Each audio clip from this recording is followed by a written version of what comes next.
Halo, assalamualaikum dan selamat datang kembali di channel saya. Sebelum kita mulai, jangan lupa klik subscribe dan tekan tombol lonceng supaya tidak ketinggalan di video-video selanjutnya.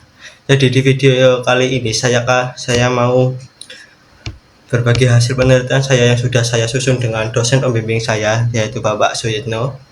Tutup penelitian saya adalah analisis kendala pembelajaran praktik engine tune-up di SMK Mo.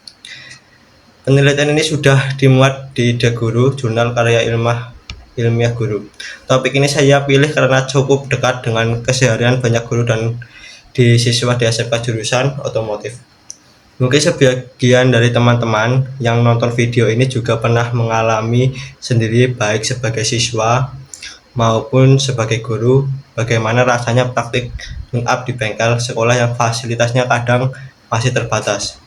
Nah, di video ini saya akan jelaskan secara lengkap, mulai dari latar belakang, masalahnya, tujuan penelitian, metode yang saya pakai, sampai hasil ketemuan dan kesimpulannya. Yuk langsung kita mulai. Lebih jelas, saya bagi video ini jadi 5 bagian utama. Pertama, kita akan bahas latar belakang, kenapa topik ini penting untuk diteliti. Kedua, tujuan penelitian ini sebenarnya mau menjawab apa.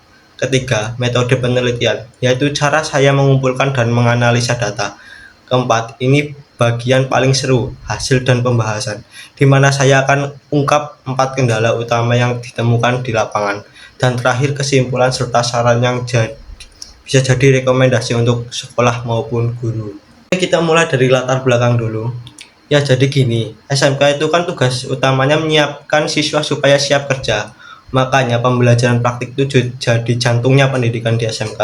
Salah satunya kompetensi yang harus dikuasai siswa jurusan teknik kendaraan ringan otomotif atau biasa disingkat TKRU adalah engine tune-up. Simpelnya, ini tuh proses menyetel ulang mesin kendara supaya performanya kembali optimal. Nah, dari penelitian sebelumnya, ternyata hasil pembelajaran praktik siswa itu nggak cuma ditentukan satu faktor saja. Ada penelitian dari Sutrisno dan Suswanto tahun 2016 yang menyebutkan bahwa hasil pembelajaran praktik itu dipengaruhi banyak hal sekaligus. Misalnya, metode pengajar, guru seperti apa, media pembelajaran yang dipakai apa, dan juga motivasi belajar siswa itu sendiri. Tapi, yang jadi masalah, di lapangan itu pelaksanaan praktik engine tune-up itu ini masih dia menghadapi banyak kendala, mulai dari fasilitas, bengkel yang terbatas, sampai kesenjangan kompetisi guru terhadap teknologi kendaraan yang terus berkembang. Nah, dari sinilah saya jadi tertarik untuk meneliti lebih dalam kendala-kendala apa saja yang sebenarnya dihadapi. Lanjut ke tujuan penelitian, secara garis besar, penelitian ini bertujuan untuk menganalisis secara komprehensif kendala-kendala yang dihadapi dalam pembelajaran praktik engine tune-up. Khususnya, ada program keahlian teknik kendaraan ringan otomotif di SMK. Lebih detailnya ada 4 tujuan khusus yang saya susun. Pertama, mengidentifikasi kendala dari sisi sarana dan prasarana bengkel. Kedua, mengungkap kendala dari sisi kompetensi dan metode mengajar guru. Ketiga, menganalisis kendala media pembelajaran serta motivasi belajar siswa. Dan keempat, memberi rekomendasi perbaikan yang bisa langsung diterapkan oleh sekolah maupun guru produktif otomotif. Sekarang saya jelaskan bagaimana cara melakukan penelitian ini. Jadi penelitian ini menggunakan pendekatan kualitatif dengan jenis penelitian deskriptif. Kenapa kualitatif? Karena saya ingin mengeksplorasi kendala-kendala ini secara mendalam berdasarkan pengalaman dan persepsi langsung dari orang-orang yang terlibat di lapangan, bukan sekedar angka statistik. Untuk subjektif penelitiannya, saya melibatkan 2 kelompok, yaitu siswa kelas 11 dan 12 program TKRO, serta guru produktif otomotif yang memang mengajar dan membimbing langsung praktik tune-up di bengkel sekolah. Pemilihan subjeknya menggunakan teknik purposive sampling, artinya dipilih berdasarkan pertimbangan tertentu yang memang relevan dengan fokus penelitian. Untuk pengumpulan datanya, saya melakukan 3 cara: observasi langsung di bengkel saat praktik berlangsung, wawancara semi struktur dengan guru dan siswa, dan juga dokumentasi. Misalnya, job set praktik dan daftar alat. Setelah data terkumpul, saya analisis menggunakan model interaktif Miles dan Huberman yang meliputi reduksi data, penyajian data, dan penarikan kesimpulannya. Saya juga melakukan retriangulasi sumber supaya data yang saya dapat benar-benar valid dan bisa dipercaya. Oke, ini bagian yang paling penting dari video ini, yaitu hasil dan pembahasan.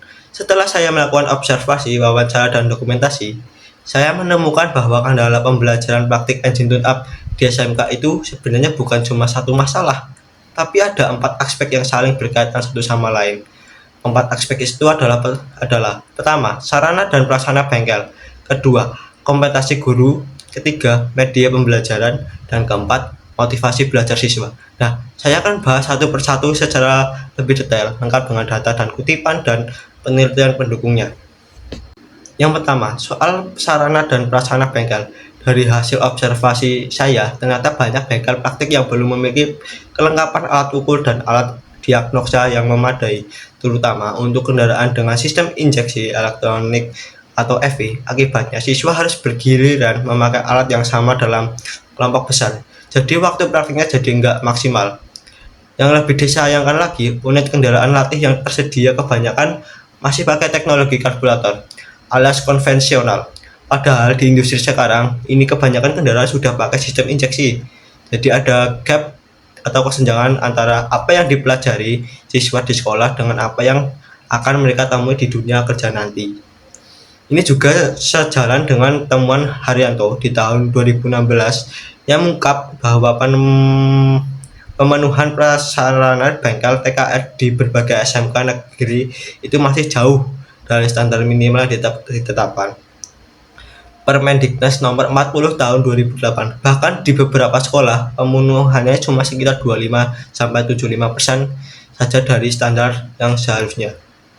Kendala kedua datang dari sisi guru. Jadi dari hasil wawancara saya, beberapa guru produktif otomotif itu mengakui bahwa mereka belum mengikuti pelatihan terkait teknologi EV dalam beberapa tahun terakhir.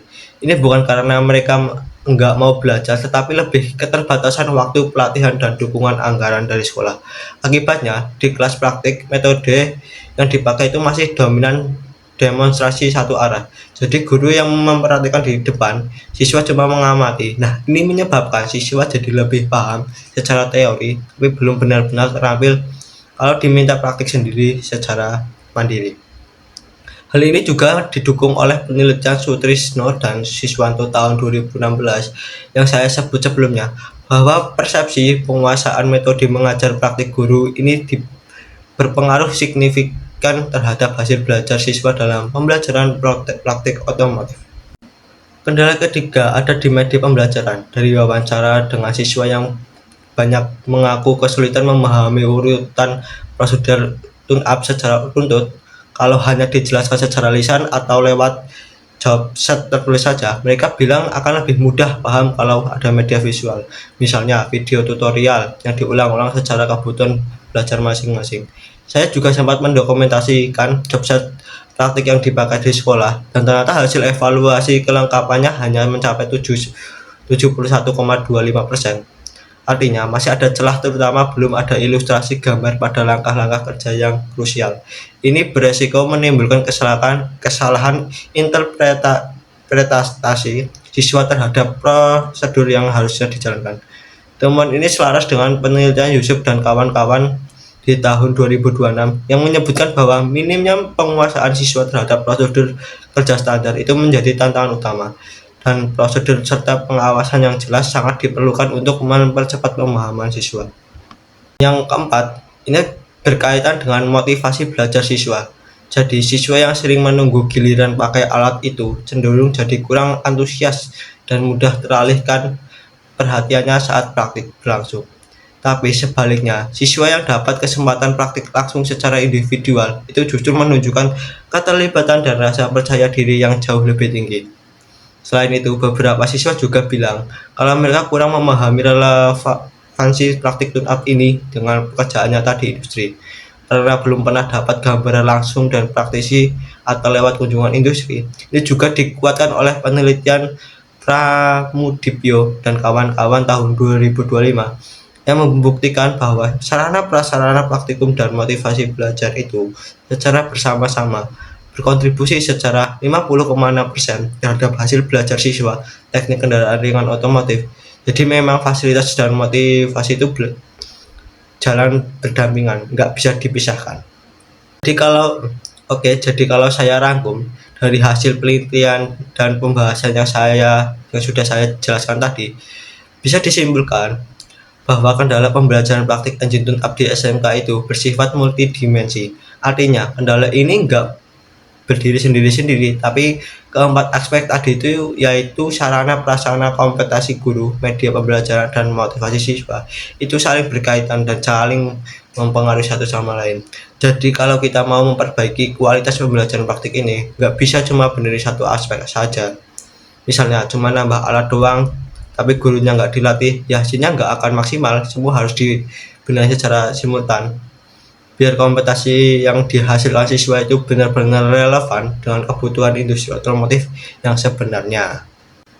Nah, dari kesimpulan tadi, saya juga punya beberapa saran yang mudah-mudahan bisa jadi masukan, baik buat sekolah maupun guru. Pertama, sekolah disarankan untuk secara berkala memperbarui alat ukur dan unit kendaraan latih yang berbasis teknologi EV, supaya sesuai dengan kebutuhan industri otomotif saat ini. Kedua, guru produktif otomotif disarankan untuk mengikuti pelatihan berkelanjutan tentang teknologi terbaru dan juga menerapkan metode mengajar yang lebih partisipatif. Jadi siswa nggak cuma nonton doang tapi benar-benar praktik langsung.